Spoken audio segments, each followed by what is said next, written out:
Hello दोस्तों, तो क्या हालचाल।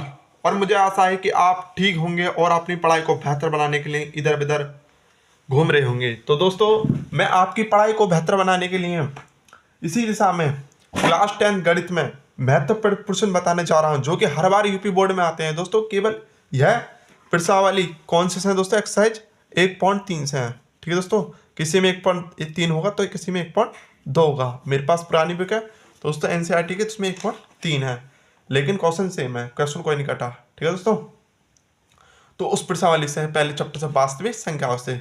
तो दोस्तों, मैं आपको बताने जा रहा हूँ कि किस तरह इन प्रश्नों को हल करना है, वो भी बिल्कुल आसान भाषा में। आपका एक का एक कॉन्सेप्ट समझ में आएगा। जो आप रट्टा मारते हो ना क्वेश्चनों में, वो रट्टा मारने की जरूरत नहीं पड़ेगी। आप इस प्रकार का हर एक क्वेश्चन लगा के आओगे। ठीक है दोस्तों, तो चलिए आज देखते हैं। दोस्तों, सबसे पहला मेरा क्वेश्चन है क्या √5 एक अपरिमेय संख्या है। हमें सिद्ध करना है दोस्तों ये। तो सिद्ध करने से पहले हम कुछ चीज़ों को समझ लेते हैं, तभी ये क्वेश्चन हमारी समझ में अच्छी तरह से आएगा, नहीं तो हमारे दिमाग में ये क्वेश्चन नहीं आने वाला। तो सबसे पहले समझ लेते हैं दोस्तों कि परिमेय संख्या और अपरिमेय संख्या और वास्तविक संख्या अवास्तविक संख्या होती क्या है, तभी ये क्वेश्चन हमारे समझ में आने वाला है। ठीक है दोस्तों, परिमेय संख्या क्या होती हैं? जो P/Q के रूप में लिखी जाती हैं, जैसे 2/4, 5/10, 1/4, 1/2 माइनस 1/1, 1 माइनस 6/2। ठीक है दोस्तों, तो ये P/Q के रूप में लिखा है, जहाँ Q की जगह क्या ना हो दोस्तों, जीरो ना हो। Q की जगह अगर जीरो होगा, अगर किसी संख्या में हम जीरो से भाग देंगे तो उसका मान क्या होगा दोस्तों? इनफाइनाइट हो जाएगा, जो कि इसका पता लगाने में मुश्किल पड़ जाएगा। क्या मान होगा इसका? इनफाइनाइट, अनंत, पता नहीं, बूढ़े हो जाएंगे पता लगाते लगाते, इसका पता नहीं लगेगा दोस्तों। तो ये क्या होगा? हमारी परिमेय संख्या नहीं होगी। अब आप कहोगे भाई ये भी तो परिमेय संख्या है एक, भाई ये भी तो परिमेय संख्या है एक। हाँ, ये भी परिमेय संख्या है, और दोस्तों ये भी परिमेय संख्या है, लेकिन हर संख्या के भाग में और हर संख्या के गुणा में एक होता है। तो इसके भाग में भी क्या होगा दोस्तों? एक होगा, और इसके भाग में क्या होगा दोस्तों? एक होगा, और इसके भाग में क्या होगा दोस्तों? एक होगा। तो अब ये P/Q के रूप में बनी नहीं बनी? बन गई। ये भी P/Q के रूप में बन गई। ठीक है दोस्तों, ये भी P/Q के रूप में बन गई। हम जीरो की गुणा, मान लो जीरो में की संख्या हम भाग देंगे जीरो का, तो क्या होगा दोस्तों? इनफाइनाइट मान आएगा। अब जीरो की संख्या से गुणा करेंगे तो अब भी जीरो, उसका मान जीरो होगा। मान लो जीरो की गुणा में 2 से करें तो इसका मान क्या होगा? जीरो होगा दोस्तों। ठीक है, और जीरो में किस संख्या में भाग देंगे, अब मान लो जीरो में किस संख्या का भाग देता हूं तो इसका मान क्या होगा? जीरो होगा। तो गुणा और भाग में क्या होता है? अगर चाहे आप जीरो से गुणा करें या जीरो में भाग करें तो उसका मान क्या आएगा? जीरो ही आएगा। ये आपको पता होगा। ठीक है दोस्तों, मुझे जहाँ तक उम्मीद है आपको ये पता होगा, और ना ही पता हो तो अब पता चल गया। ठीक है दोस्तों, अब आइए अपरिमेय संख्या। अपरिमेय संख्या क्या है? √2, √6, √3, √28, √11, और चलते रहे। ठीक है दोस्तों, आगे भी हैं। और 4.73561। जी हाँ दोस्तों, जो रिपीट ना हो, जैसे ये कुछ अंक हैं जिसकी 7 दोबारा ना आए, 3 दोबारा ना आए, 5 दोबारा ना, जो रिपीट ना हो, अलग अलग चलते रहें। ठीक है दोस्तों, वो क्या होंगी हमारे पास? अपरिमेय संख्या।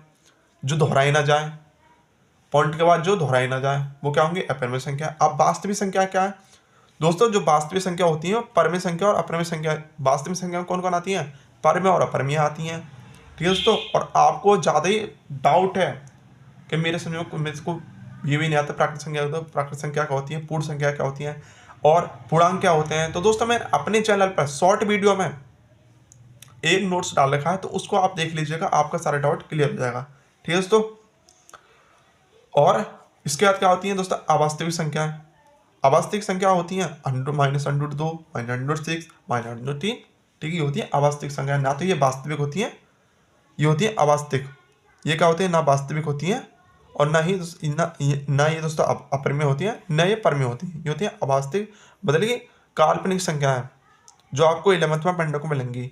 जो i बराबर -1, तो i बराबर क्या होगा? √1। अगर मैं 2 को -√1 गुणा √2 लिख सकता हूँ, तो इसका मान क्या है दोस्तों मेरे पास? ये i है, तो i √2, जो आपको 11th में पढ़ने को मिलेंगी।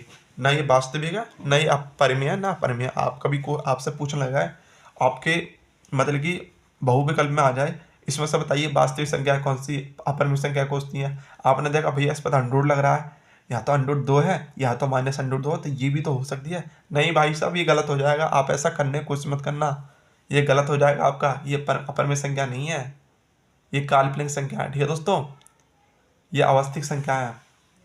ठीक है, परिमेय संख्या क्या है? और परिमेय संख्या में कभी भी दोस्तों अंडूड, परिमेय संख्या में कभी दोस्तों क्या नहीं आता? अंडूड नहीं आता अंदर, कभी भी अंडूड नहीं आएगा आपका अंदर। परिमेय संख्या क्या होगा? कभी भी अंडूड नहीं आएगा। ये गलत, ये परिमेय संख्या नहीं है। ठीक है दोस्तों, इस बात को ध्यान में रख लेना, आपसे कोई पूछे तो आप बता दीजिएगा। ठीक है, तो आप चल रहे हैं क्वेश्चन पर। अब क्वेश्चन को समझते हैं। और परिमेय संख्या क्या होती है? धनात्मक और ऋणात्मक होती हैं। दोस्तों भिन्न में और परिमेय संख्या में आपको एक दिन में डाउट क्लियर करूंगा, एक बेसिक क्लास लेकर आऊंगा। अभी तो मैं आपको क्वेश्चन बता देता हूँ, लेकिन एक मैं बेसिक क्लास लेकर आऊंगा मैथ के ऊपर, महामैराथन। तो उसको मैं बताऊंगा केवल आपको बोर्ड पर। अभी मेरे पास बोर्ड नहीं है तो बोर्ड लेकर आऊंगा। ठीक है दोस्तों, अब आइए हम समझ लेते हैं क्या है।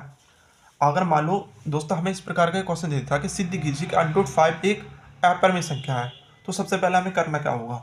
इसने बोला अपरिमेय संख्या, तो हम क्या करेंगे? इसको परिमेय मान लेंगे। तो माना कि √5 एक अपरिमेय संख्या है। जब परिमेय संख्या है तो परिमेय संख्या क्या होती है दोस्तों? जो p/q के रूप में लिखी जाती है। तो √5 तो हमारे p/q के बराबर होगा, तो क्योंकि हमने ये भी तो परिमेय संख्या मान लिया, तो ये दोस्तों ये भी तो p/q के रूप में लिखा जाएगा, तो हमने इसको बराबर कर लिया। ठीक है, जहाँ q क्या है दोस्तों?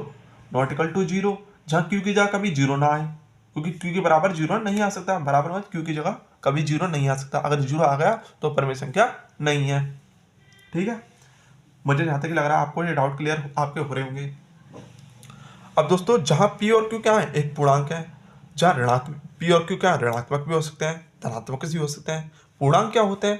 पूर्णांक होते हैं दोस्तों यहाँ 1, 2, 3, ये पूर्णांक होते हैं आपके। ठीक है दोस्तों, ये आपके पूर्णांक होते हैं। तो ऋणात्मक भी हो सकते हैं, धनात्मक भी हो सकते हैं। तो मैंने आपको पहले ही बता दिया, अगर आपको पूर्णांक में, प्राकृतिक संख्या में, पूर्ण संख्या में कोई भी डाउट है, विषम में, सम में, तो दोस्तों मैंने अपने चैनल पर शॉर्ट वीडियो में एक वीडियो डाल रखी है, उस पर नोट्स डाल रखा है एक, आप उससे जाकर देख लीजिएगा, आपका सारा डाउट क्लियर हो जाएगा। ठीक है दोस्तों, अगर मैं इसमें समझाने लग गया तो बहुत टाइम लग जाएगा, तो उसका कोई फ़ायदा नहीं है। आप उसको जाकर पढ़ लीजिएगा, और आपको कोई डाउट हो तो कमेंट में जरूर बताइए, मैं आपका सारे डाउट क्लियर करने के लिए तैयार बैठा हूँ। तो हम मान लेंगे √5 एक अपरिमेय संख्या है। ठीक है, तो p/q ग्रुप में लिखी जाएगी ये, क्योंकि परिमेय संख्या तो p/q के बराबर होगी। जब p और q का एक पूर्णांक है तथा p और q में एक के अतिरिक्त कोई घनिष्ठ गुणनखंड नहीं है। अब दोस्तों एक के अतिरिक्त क्यों नहीं है? अब मैं आपको बताता हूँ। हर संख्या के भाग में क्या होता है? एक होता है। मैंने आपको बताया 5, 6, -6, हर संख्या के भाग में क्या होता है? एक होता है। तो दोस्तों p और q के भी भाग में भी तो एक होगा, p को भी भाग में एक होगा, q के भाग में एक होगा। तो दोनों को जो विभाजित करने वाला है, दोनों में भाग दे रहा है एक, तो दोस्तों इसका उभयनिष्ठ गुणनखंड हुआ एक होगा, जो दोनों में भाग दे सकता है। अगर एक में देता, एक में नहीं देता तो कुछ और होता, तब भी एक होता दोस्तों। ठीक है, जो सहभाज्य संख्या में आपसे पूछा जाता है। अब मान लो मैंने दे दिया, आपके ऑप्शन में ज्यादातर ये आता है। ठीक है दोस्तों, कि ये सहभाज्य संख्या, हाँ दोस्तों सहभाज्य संख्या, क्योंकि इसका एचसीएफ कितना है? एक है दोस्तों, क्योंकि ये एक जैसी संख्या से नहीं कट रही है। तो एक जैसी संख्या कौन सी है? एक ही काट रही है ना, तो इनका एचसीएफ क्या होगा? एक है। तो उभयनिष्ठ गुणनखंड मतलब कि एचसीएफ क्या है? तो एचसीएफ दोस्तों इनका एक ही होगा।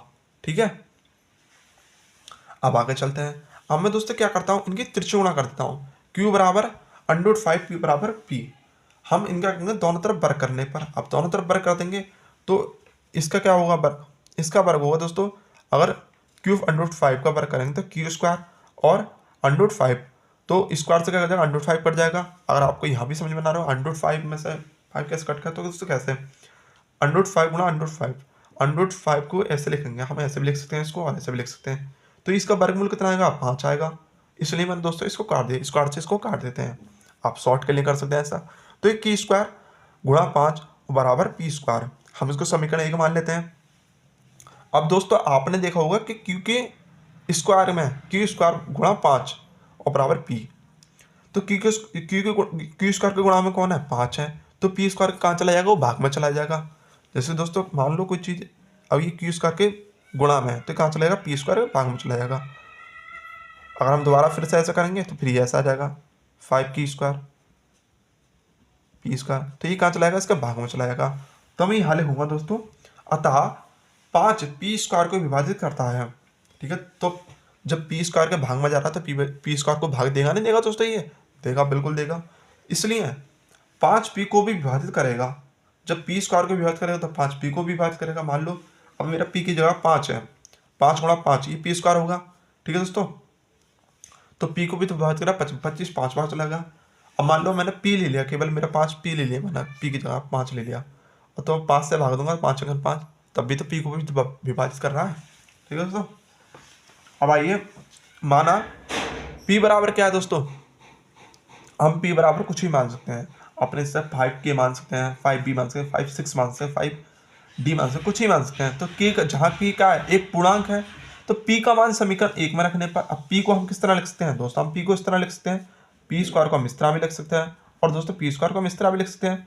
तो p की जगह क्या लिख रहे हैं हम दोस्तों, p की जगह तो हम 1/5k लिख रहे हैं, वो 5k लिख रहे हैं। जब p के ऊपर क्या है, स्क्वायर है, तो हमने स्क्वायर लगा दिया, की स्क्वायर 5 का 5 ही आएगा। और 5 का स्क्वायर क्या होता है दोस्तों, 5 का स्क्वायर होता है 25, 25 5 गुणा 5। और आपको स्क्वायर भी नहीं आता तो दोस्तों क्या करेंगे, स्क्वायर में अगर आपको ऐसी चीज़ दे दी है तो आप क्या करोगे, 5 गुणा 5 तो 5 25। ठीक है दोस्तों, तो यहाँ पर आएगा। अब मैं इसको इसके गुणा में तो इसके भाग में जाएगा, तो 5 बार काटेगा 5 25 में डाट काट दिया, आप देख सकते हैं। ठीक है दोस्तों, को मेरे पास इतना टाइम नहीं है को मैं आपको मतलब दोस्तों टाइम मतलब कि आपका ज़्यादा लंबी वीडियो नहीं बनाना चाहता मैं, जिससे आप भी परेशान हो कि क्या यार। दोस्तों आप भाग दे सकते हैं इस तरह भी, या आप इस तरह कर सकते हैं, या आमने सामने हो तब भी आप काट सकते हैं। ठीक है दोस्तों, इसमें कोई परेशानी नहीं है, आमने सामने हो तब भी काट सकते हैं। 25 तो 5 बार चला गया। अब के स्क्वायर के गुणा में 5, तो क्यू स्क्वायर के कहाँ पर जाएगा दोस्तों, भाग में जाएगा, तो भाग में चला गया। तो 5 क्यू स्क्वायर को विभाजित करता है, तो इसलिए दोस्तों 5 क्यू की विभाजित करेगा। ठीक है, अब समीकरण 2 से और समीकरण 3 से हमें क्या पता चलता है कि P और Q का उभयनिष्ठ गुणनखंड 5 है। जो हम पहले क्या बता रहे थे, 1 है। अब दोनों में भाग देने वाला कौन है, 5 है। कोई समीकरण 2 में Q में भाग दे रहा है 5, और समीकरण 2 में P में दे रहा है 5 भाग। ठीक है, और समीकरण 3 में Q में दे रहा भाग, तो उभयनिष्ठ गुणनखंड कौन हुआ, तो 5 हुआ। जो दोनों में भाग दे सकता है वही तो उभयनिष्ठ है दोस्तों। अब मान लो आपके 2 दोस्त हैं क्लास में, अगर आप उनसे दोनों पर रोटी हैं तो आप दोनों से रोटी ले सकते हैं, तो उन दोनों पर रोटी कॉमन थी, तो दोनों पर रोटी थी। ठीक है, दोनों से आपने रोटी ले ली। ठीक है, अब एक के पास पराठा होता, एक के पास रोटी होती, तो आप कैसे कहते कि दोनों पर रोटी कॉमन है, कि दोनों पर रोटी है। एक को पराठा कहते हैं, एक को रोटी कहते हैं। ठीक है दोस्तों, तो कोई नहीं, आपके समझ में आना चाहिए। ठीक है, मुझे भरोसा है कि आपके समझ अच्छी तरह से आ रहा होगा, और आपको कोई डाउट हो तो आप कमेंट बॉक्स में जरूर बताइएगा। अब क्या लिखेंगे हम, जो हमारे की गई कल्पना P और Q में एक का कोई उभयनिष्ठ खंड नहीं है, जो गलत सिद्ध हुई। अतः सिद्ध हुआ √5 एक अपरिमेय संख्या है। ठीक है दोस्तों, मुझे आता है कि आपके समझ में आ चुका होगा, और आपको समझ कर लिखना है, ये नहीं रट्टा नहीं मानना इसका, आपको बस समझना है। एक बार समझ लीजिए ढंग से, उसके बाद एक बार प्रैक्टिस कर लीजिए, आप देखना फिर आपके अच्छी तरह से नंबर क्यों आते नहीं आते।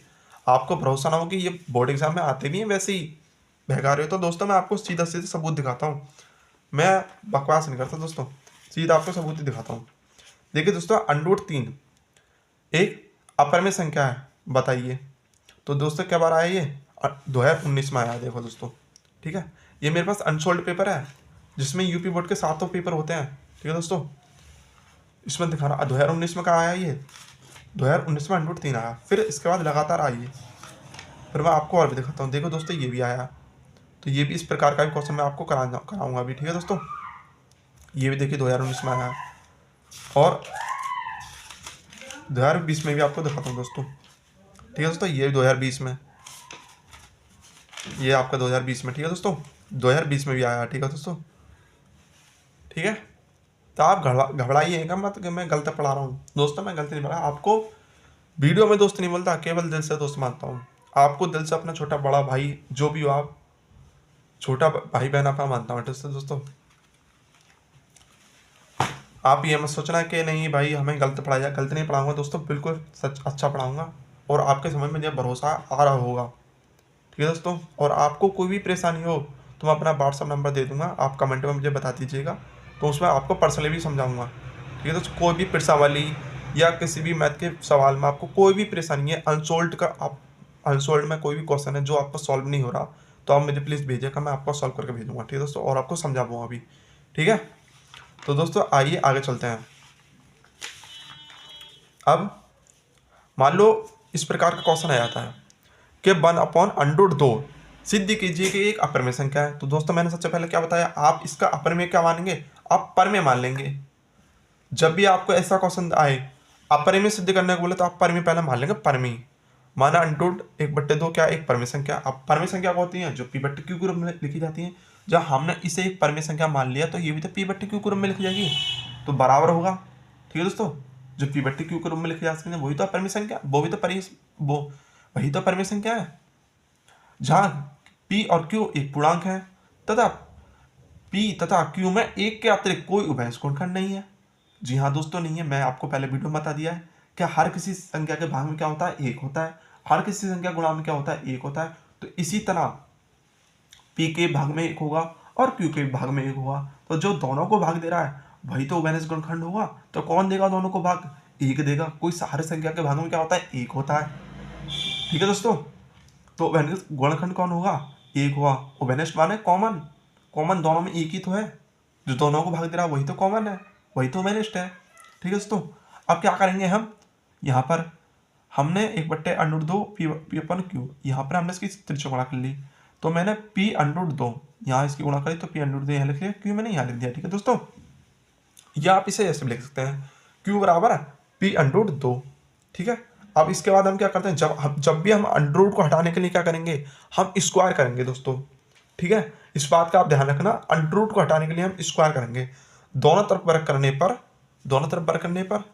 ठीक है, तो Q² और P² और इसको अंडर से ये अंडर कट जाएगा। ठीक है दोस्तों, स्क्वायर से अंडर कट जाएगा, तो 2 रह जाएगा केवल 2P²। अतः 2Q² को विभाजित करता है। अब दोस्तों मैंने आपको बताया अभी कि P² के गुणा में है 2, तो Q² के कहाँ जाएगा, भाग में जाएगा, तो इस तरह ये भाग में आ गया। ठीक है दोस्तों, और 2Q² को विभाजित करता है, इसलिए 2Q को भी विभाजित करेगा। जब Q² को विभाजित कर रहा तो दोस्तों Q को भी विभाजित करेगा। ठीक है दोस्तों, अब आइए हम Q बराबर कुछ ही मान सकते हैं, जहाँ K क्या हमारे पास दोस्तों एक पूर्णांक होगा, क्या पूर्णांक, जहाँ K हमारा दोस्तों कुछ भी होता है एक पूर्णांक है, तो Q बराबर 2K, मैं 2K माना, 2B मान सकते हैं, 2C मान सकते हैं, 2D मान सकते हैं, 2 कुछ ही मान सकते हैं। ठीक है दोस्तों, Q का मान समीकरण 1 में रखने पर Q की जगह हम समीकरण 1 में रख देंगे। अब Q² को मैं इस तरह भी लिख सकता हूँ, और दोस्तों मैं इस तरह भी इसको लिख सकता हूँ। ठीक है, तो Q की जगह क्या लिख रहा हूँ, मैं इसको लिख देता हूँ। अब 2 का स्क्वायर क्या होता है दोस्तों, 4 होता है, मगर मैंने 4 नहीं लिखा है, 2 लिखा है। ठीक है, तब भी तो 4 ही आएगा, 2 2 4, और K² बराबर 2P²। अब 2 से 1 2 खत्म, आपको पहले वीडियो में बता चुका हूँ, जिसके गुणा में होता है उसके भाग में चलता है। आमने सामने जैसी चीज हो उसको हम काट सकते हैं जहाँ बराबर का निशान लग रहा हो। ठीक है दोस्तों, तो 2K² और बराबर P²। अब K² बराबर P²/2, तो 2P² को विभाजित करता है, इसलिए P 2P को भी विभाजित करेगा, √3। ठीक है, समीकरण इसको मान लेंगे समीकरण 3। ठीक है दोस्तों, हमने इसको क्या माना था, समीकरण 2। अब समीकरण 2 और 3 से हमें यह पता चलता है कि P और Q का उभयनिष्ठ गुणनखंड 2 है। दोस्तों इन दोनों भाग कौन दे रहा है, 2 दे रहा है, तो हमें क्या पता चला, इसका वो उभयनिष्ठ गुणनखंड 2 है। भाई हमने तो पहले 1 मान लिया, वो तो हमने गलत कर लिया, तो हम इसका लिखेंगे, जो हमारी की गई कल्पना P और Q में एक के अतिरिक्त कोई उभयनिष्ठ गुणनखंड नहीं है, जो गलत सिद्ध हुई। हमने तो 1 मान लिया था भाई पहले, यहाँ तो 2 लिख ला। ठीक है, जो हमारी की गई कल्पना के विपरीत हुआ, गलत सिद्ध हुआ हमारा मान हुआ। ठीक है दोस्तों, तो अतः सिद्ध हुआ कि 1/√2 एक अपरिमेय संख्या है। ठीक है दोस्तों, तो आपके समझ में यहाँ तक के लिए आगा होगा। और इस प्रकार का कोई भी क्वेश्चन आए, मैं ये नहीं कहता कि 1/√2 ही आएगा, 1/√3 भी आ सकता है, 1/√7 भी आ सकता है, 1/13 भी आ सकता है, 1/11 भी आ सकता है, कुछ भी आ सकता है। लेकिन दोस्तों करने का तरीका तो यही है, आपको तो बस चीज़ें यही चेंज करनी है। ठीक है, मुझे भरोसा है आपके समझ में आ रहा होगा अच्छी तरह से। यहाँ अंडर 3 भी आ सकता है, अंडर 2 भी आ सकता है, कुछ भी आ सकता है, ठीक है दोस्तों। लेकिन करने का तरीका तो एक ही है ना, तो आप समझिएगा, रटिएगा मत। अब आइए दोस्तों अगले क्वेश्चन पे चलते हैं हम। अगला क्वेश्चन हमारा दोस्तों क्या कहता है कि सिद्ध कीजिए 3 प्लस 2 अंडर 5 एक अपरिमेय संख्या है। तो सबसे पहले हम क्या मान लेंगे दोस्तों, एक परिमेय संख्या है। माना कि 3 प्लस अंडर 2 एक परिमेय संख्या है, और जो परिमेय संख्या होती है वो किसके बराबर होती है, p/q के बराबर होती है, तो हम इसको p/q के बराबर मान लेंगे, ठीक है दोस्तों। परिमेय संख्या किस में रूप में लिखी जाती है, जो p/q के रूप में लिखी जाती है, जहाँ q बराबर 0 ना आए, ठीक है दोस्तों। जहाँ p और q हमारे क्या है, पूर्णांक हैं, तथा p और q में एक का कोई महत्वपूर्ण नहीं है, क्योंकि p के भाग में 1 होगा, q के भाग में होगा, जो आपको मैं पहले बता चुका हूँ, ठीक है दोस्तों। अब हम क्या करेंगे, ये हमारे पास 3 है, इसको हम पक्षांतर कर देंगे पलंग, ठीक है दोस्तों। जब हम पक्षांतर कर देंगे तो क्या होगा, p/q माइनस 3। अब ये प्लस का है, आपको वो सर इधर तो माइनस का होगा। अब माइनस का खुदा, माइनस और प्लस का हम प्लस के को इस तरह में लिख सकते हैं दोस्तों, और इस तरह में लिख सकते हैं, लेकिन माइनस का हमारा कभी भी ऐसे लिख जाएगा, और जिसके आगे जो चिन्ह हो जाए, जैसे 3 का क्या है, माइनस, तो माइनस का 3 है, 3 का आगे आप प्लस का चिन्ह है तो प्लस का 3 है, अगर इसके ऊपर कोई चिन्ह नहीं है तो ये प्लस की माना जाएगा, ठीक है दोस्तों। तो मैंने क्या करा, इसका पक्षांतर उस साइड कर दिया, तो ये किसका होगा, माइनस का होगा। प्लस का हुआ तो उधर जाएगा तो माइनस का हो जाएगा, और माइनस का हुआ तो उधर जाएगा तो प्लस का हो जाएगा। ये प्लस का है तो उधर जाएगा किसका होगा, माइनस का होगा। जहाँ बराबर का निशान हो रहा होगा ना, अगर इधर की चीज़ प्लस की उधर भेजेंगे तो माइनस की हो जाएगी, और माइनस की तो प्लस की हो जाएगी, उधर की माइनस की इधर को आएगी तो प्लस की हो जाएगी, बदल जाएगी, मतलब कि उसका स्वभाव बदल जाएगा। ये संगत, हम ब्रो में बैठते हैं तो बुरे हो जाते हैं, अच्छों में बैठते हैं तो अच्छे हो जाते हैं, वही साहब है। ये पल्ले साइड चले गए तो भैया क्या हो गए, नेगेटिव, मतलब ऋणात्मक हो गए। अब आइए दोस्तों, अब क्या है हमारे पास, 2 इसके गुणा में है, तो 2 गुणा में तो भाग में चला जाएगा, तो भाग में आएगा, तो हम इसे ऐसे लिखते हैं, 1/2 q minus p upon whole, sorry दोस्तों, मतलब कोष्टक p अपॉन q माइनस 3 कोष्टक, ठीक है दोस्तों। अब क्योंकि p और q को गुणांक है, हमें पहले बता दिया था p और q गुणांक, इसलिए 1/2 और p/q माइनस 3 होल कोष्टक, ठीक है दोस्तों। एक परिमेय संख्या है, जब एक ये परिमेय संख्या और इसके बराबर कौन है, √5 है, तो ये भी तो एक परिमेय संख्या होगी, तभी तो ये बराबर है दोस्तों। तो इसीलिए √5 भी एक परिमेय संख्या होगी, लेकिन हम क्या जानते हैं, परंतु √5 तो एक अपरिमेय संख्या, हम तो ये जानते हैं ना भाई, परंतु हम जानते हैं कि √5 एक अपरिमेय संख्या है, तो ये परिमेय संख्या कैसे होगी भाई यहाँ पर, ठीक है। तो यह हमारा माना गलत सिद्ध हुआ कि 3 प्लस √2 एक परिमेय संख्या है, अतः सिद्ध हुआ कि 3 प्लस √2 एक अपरिमेय संख्या है।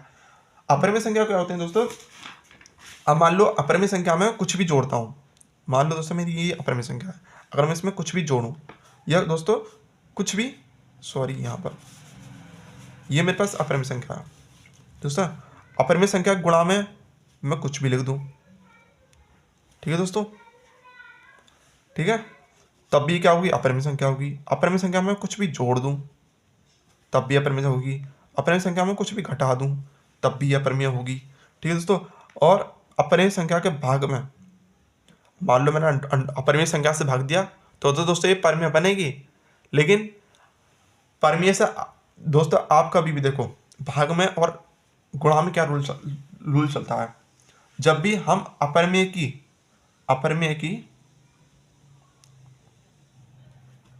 अपरिमेय से गुणा करेंगे तो दोस्तों क्या बनेगा, हमारे पास परिमेय बनेगा। क्या बनेगा, परिमेय।